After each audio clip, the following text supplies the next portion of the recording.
fight! I'll fight! I will fight! I will fight! I will fight! I will fight!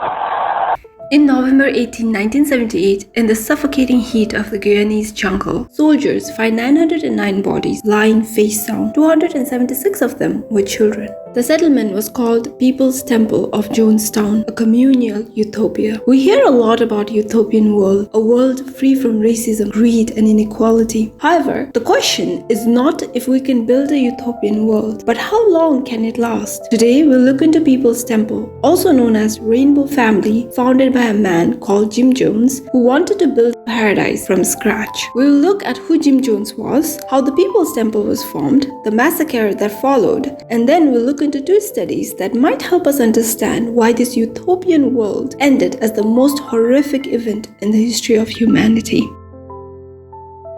To understand Jonestown, we must first understand James Warren Jones. He was born poor in rural Indiana on May 13, 1931 to James Thurman Jones and Lenetta Putnam. His father was a disabled World War I veteran who suffered from severe breathing difficulties due to injuries which he sustained in a chemical weapons attack. This led to financial and marital strain in the Jones family home. According to Jones' biographers, his mother lacked maternal instincts and worked constantly to provide for the family, leaving Jones alone most of the time. During the Great Depression, the Jones family was evicted from their home for failing to make mortgage payments. They moved to the town of Lynn, where their relatives purchased a shack for them. Neglected by his parents, the neighbors would feed and clothe young Jones. Jim Jones was introduced to church by the wife of a Nazarene church pastor, Myrtle Kennedy. She gave him a Bible and taught him to follow the holiness code of the Nazarene Church. Jones started going to multiple churches and was baptized in several of them. It should be noted that Jones' biographer states that Jones' attraction to religion was strongly influenced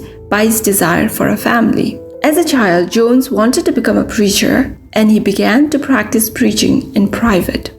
Jim Jones would start playing preacher and congregant with his buddy. Jones became obsessed with religion and death. He would collect roadkill for mock funerals. There are reports that state that he killed a neighbor's cat with a knife just to have a funeral for it. He insisted he could fly, broke his arm trying, and still kept insisting that he could fly. He stole a minister's Bible and smeared it with cow manure. At a Catholic church, he swapped holy water for urine. He also engaged in petty theft. He used profanity when greeting his friends and neighbors just for amusement. Jones was also fascinated by social doctrines, devouring texts on Hitler, Stalin, Marx, and Gandhi. But as World War II erupted, he openly praised the Nazis. By the time Jim Jones started high school, he was despised by his friends and locals. As a young high school boy, Jim Jones always carried a Bible and wore his Sunday schools every day of the week. He would confront youths for drinking beer, smoking, and dancing. Sometimes he would insist that they read Bible with him. He did not participate in sports because he hated to lose. During this time, he started to question the injustice faced by African Americans. He had such strong aversion to racism that he would later stop talking to his father after his father refused to let his black friend enter their house. In 1945, his parents got a divorce and Jones moved to Richmond, Indiana with his mother. Jones met his future wife, Marceline May Baldwin, while working in Reed Hospital as an orderly. In November 1948, while attending Indiana University, Bloomington, he heard a speech delivered by Eleanor Roosevelt about the plight of African Americans, and Jim Jones began to support communism and other radical political views for the first time. Jones and Baldwin married on June 12, 1949. Marceline was a Methodist, and they would start to argue about the Methodist Church's racial segregation practices. Throughout their marriage, Jones would abuse Baldwin emotionally and psychologically, often testing her loyalty in sadistic ways. The couple relocated in Indianapolis in 1951. That same year, Jones started to attend Communist Party USA in Indianapolis. Jones and his family faced harassment from government authorities for their connection with Communist Party in 1952. Jones became frustrated with the persecution of communists in US and asked himself, "How can I demonstrate my Marxism?" The thought was infiltrate the church. In the summer of 1952, Jones was hired as student pastor to the children at the Somerset Southside Methodist Church, where he launched a project to create a playground that would open to children of all races. In early 1954, Jones was dismissed from his position in the Methodist Church for stealing church funds. During the 1950s, Pentecostalism was in the midst of the healing revival and later rain movements. For better context, healing revival is a principle of faith healing where individuals are healed miraculously through prayer and faith. And later rain movement is built upon healing revival. It consists of prophetic visions, miraculous signs, and the manifested sons of God connected through outpouring of Holy Spirit. So, Jim Jones believed that the racially integrated and rapidly growing later rain movement offered him a greater opportunity to become a preacher. So, he convinced his wife to leave Methodist Church and join the Pentecostals. In 1953, Jones began attending the preaching at the Laurel Street Tabernacle in Indianapolis, a Pentecostal Assemblies of God church. Jones held healing revivals until 1955 and began to travel and speak at other churches in the later rain movement. The Assemblies of God were strongly opposed to the later rain movement principles, and in 1955 they assigned a new pastor to the Laurel Street Tabernacle, banning healing revivals. This led Jones to leave and establish Wings of Healing, a new church that would later be named People's Temple. It started with 20 members. Seeing a need for publicity, Jones organized and hosted a healing convention on June 11th to June 15th, 1956 in Indianapolis Cattle Tabernacle. Since Jones was not as well known at the time, he invited William M. Branham to share the pulpit with him. Branham was a well-established healing evangelist and Pentecostal leader in the global healing revival. Thanks to Branham, after the convention, regular attendance at People's Temple swelled to 1,000. Jones' teaching were inspired by Branham's healing methods and later reign's key doctrines, the manifested sons of God. Inspired by Branham, Jones would also start performing healing feats. However, it was later revealed that the healings were all staged. Now, there was an African American spiritual leader of the International Peace Commission movement called Father Divine. In 1956, Jones investigated Father Divine's peace mission in Philadelphia. After the visit, though Jones disavowed many of Father Divine's teachings, he implemented outreach practices he witnessed in the peace missions. These outreach practices included setting up soup kitchen, providing free groceries and clothing to people in need. In 1960, Jones was appointed as the director of the local Human Rights Commission. As commission leader, Jones helped to racially integrate churches, restaurants, the telephone company, the Indianapolis Police Department, a theater and an amusement park, and the Indiana University Health Methodist Hospital. He was also responsible for hospital officials to desegregate the wards.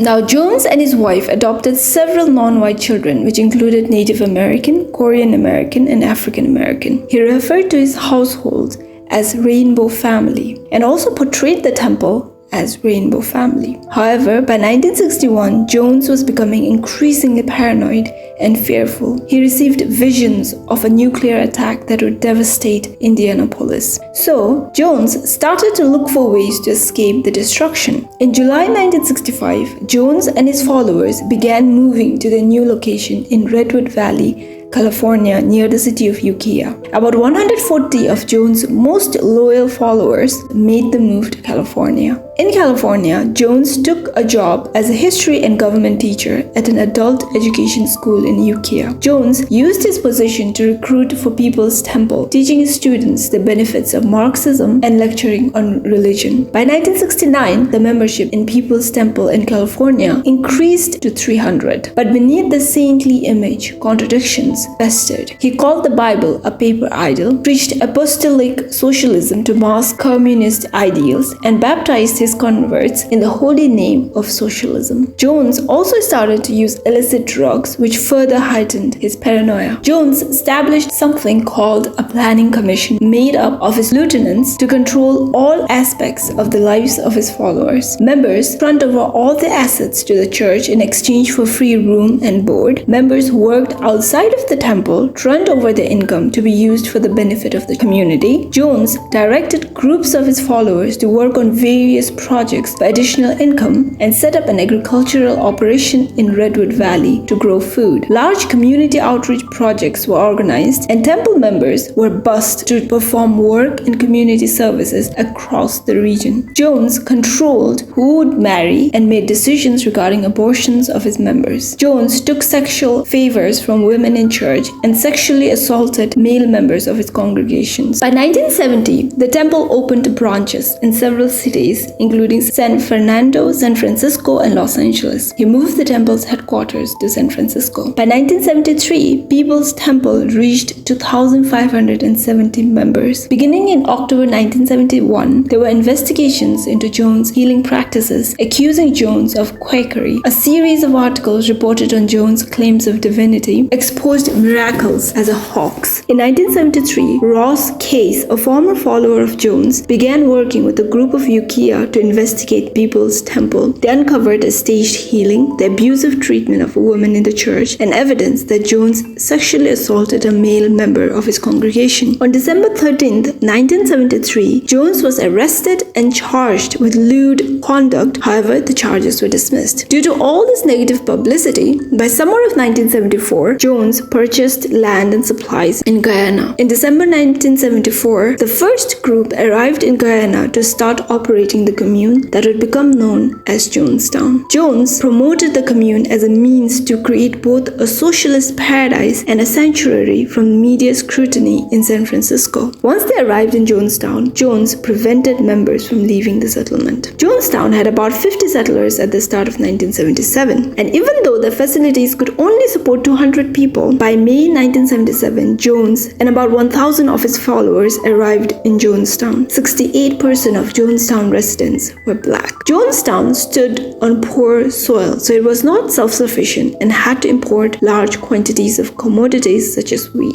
The People's Temple had over $10 million in assets at the time. Now let's look into how the members lived inside Jonestown. Loudspeakers were installed around the Jonestown and sermons were played on a constant loop for the entire community to listen to. Temple members worked 6 days a week from approximately 6:30 a.m. to 6 p.m. with an hour for lunch. After the day's work ended, temple members would attend several hours of activities in a pavilion, including classes in socialism. In June 1978, Deborah Layton, People's Temple member who escaped Jonestown 6 months before the massacre, stated there was rice for breakfast, rice water soup for lunch, and rice and beans for dinner. On Sunday, we each received an egg and a cookie. 2 or 3 times a week, we had vegetables. Some very weak and elderly members received 1 egg per day, while Jones consumed more substantial meals that frequently contained meat. Punishments of rebellion included reduced food rations,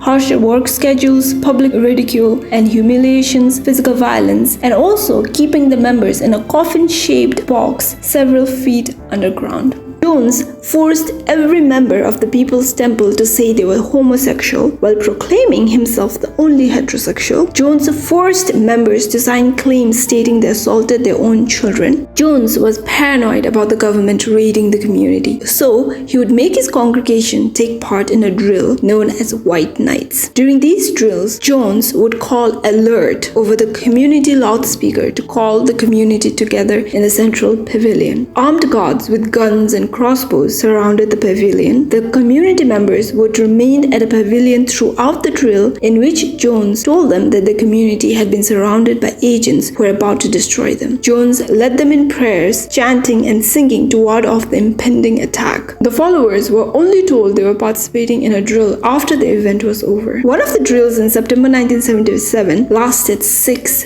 days, and on at least 2 occasions during White Night's drill, a simulated mass suicide was rehearsed. The followers were given a small glass of red liquid to drink. They were told that the liquid contained poison and that they would die within 45 minutes. Jones would later inform the followers that the poison was not real and he was testing their loyalty. By 1978, the community was exhausted and overworked. Sleep deprivation was one of the methods used by Jones to control his followers. Jones is quoted saying, "Let's keep them poor and tired, because if they are poor, they can't escape, and if they're tired, they can't make plans."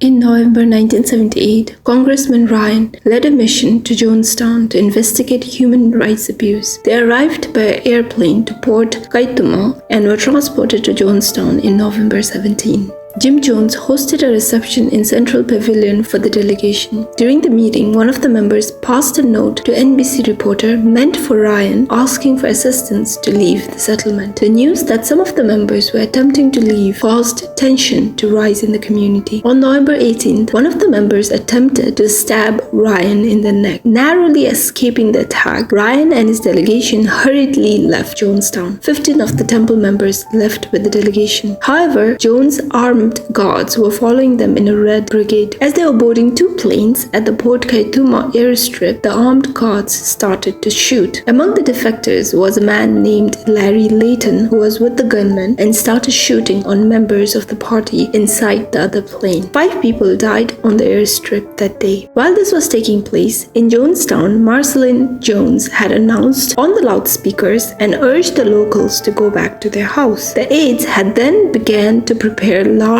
metal tub with grape flavorade poisoned with cyanide. Once the news of Congressman Ryan's death reached Jim Jones, he made an announcement for all the members to gather at the Central Pavilion. He informed the members of what had happened and told them that they were doomed. The only way forward was to take their own lives before the military killed them all. One temple member, Christine Miller, descended towards the beginning of the tape. However, she was later found dead with the rest of the members. The drink mixture that was earlier made with flavorade and cyanide were given to the members to drink. Jones directed that the children be served first, then the other adults poisoned themselves after the children had died. Ruletta Paul, a 29-year-old woman, and her 1-year-old child were the first to consume the poison, according to escaped temple member Odell Rhodes.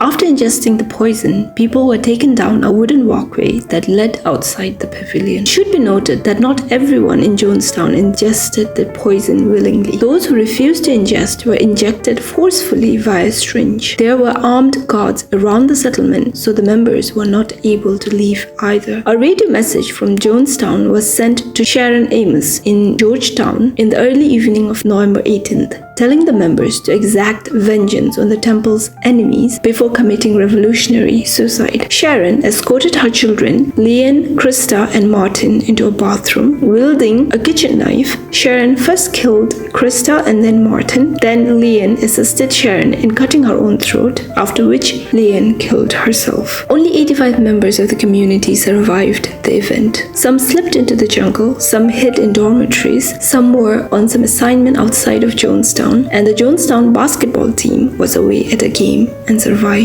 This mass murder resulted in deaths of 909 inhabitants, of which 276 were children. This was the greatest single loss of American civilian life in a deliberate act until 9/11. It should be noted that what happened in Jonestown in 1978 was not self-inflicted harm. It was murder. With that in mind, let's look into 2 studies that might help us understand what might have led so many people to believe in an ideology of such a flawed person. This is not to understand why the members committed self-harm, because they did not, but to understand why they followed Jones to Guyana for a better life. Psychological studies suggest that group conformity, social pressure, and isolation can push even ordinary people towards extreme behaviors. Let's go back to 1950s. A man named Solomon Asch ran an experiment known as the Asch's Conformity experiment. In this experiment, participants were asked to compare the length of lines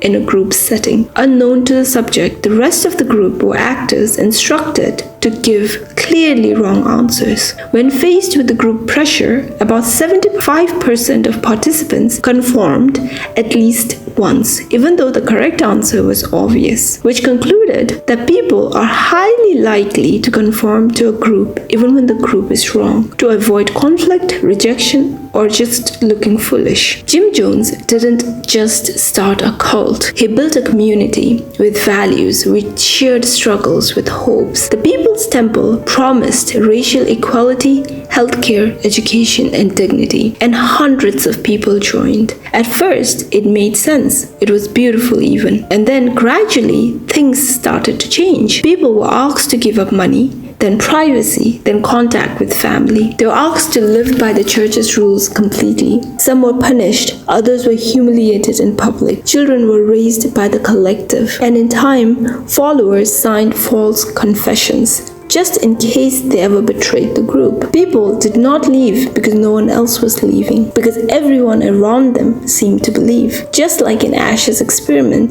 the group became the truth. And when there's no one to validate your doubt, you begin to question yourself instead. By the time they arrived in Guyana, it was too late. They were cut off, no outside support, no alternative views, no second opinions. And Jim Jones was no longer just a preacher. He was the truth, the only voice they heard when speakers in letters in their heads. It wasn't just faith, it was conformity, it was fear, it was survival. So when he said the end was near, they listened. Not because they wanted to die, but because they thought they couldn't say no. Now, according to Solomon Asch conformity experiment, a subject who has neither ability nor expertise to make decisions, especially in a crisis, will leave decision making to the group and its hierarchy. The group is the person's behavioral model, and that's exactly what the members of People's Temple did. They left the decision making to Jim Jones. There is another experiment conducted by a psychologist called Stanley Milgram in 1961. In this experiment, there was a teacher, a learner, and an experimenter. Participants were the teacher, and learners and experimenters were actors. Participants thought they were helping at memory test. They were told to deliver electrical shocks to learners every time they got an answer wrong. Each mistake increased the voltage. The shocks weren't real, but the participants didn't know that. As the learner cried out in pain and begged to stop, 65% of people went all the way to the highest voltage, which was 450 volts, just because experimenter told them to. If we look at Jonestown through the lens of Milgram experiment, we can understand why the gods acted the way they did and why the members went along for so long. Milgram showed us that obedience to authority can override morality, even in people like you and me. Members in People's Temple had spent years believing in Jim Jones. They had given up their home, their family, their freedom. Now, he was saying that they were under attack, that death is better than betrayal, and that the children must go first. They were surrounded by people obeying and men with guns. They were terrified. They had been told not to trust their instincts, their memories, even their own family, only him. So maybe the lesson of Jonestown isn't about madness or cults. Maybe it's about us. How far we'd go to belong, who we'd obey when we're scared, and how in the wrong hands, the very things that make us human can be turned against us. Under the right conditions, people will obey, often against their better judgment. In Jonestown, these right conditions were all there. Charismatic leader, isolation from the outside world, communal labor and shared ideology, exhaustion, surveillance and fear, and most powerfully, the illusion of utopia, an idea so strong people would rather die than see it collapse. Humans are wired to fit in. In unfamiliar territory, we look to others for cues on how to behave, even if those cues are wrong. In Solomon Asch's conformity experiments, for example, people went along with obviously wrong answers simply because everyone else in the room agreed on them. Then there's Milgram's obedience study, where participants were willing to administer what they believed were lethal electrical shock to strangers simply because an authority figure told them to. So I'm gonna end the story with what Ritterman said, that he recoiled when outsiders took the attitude that they or their children would never be crazy or vulnerable enough to join such an organization. Such complacency is self-delusion.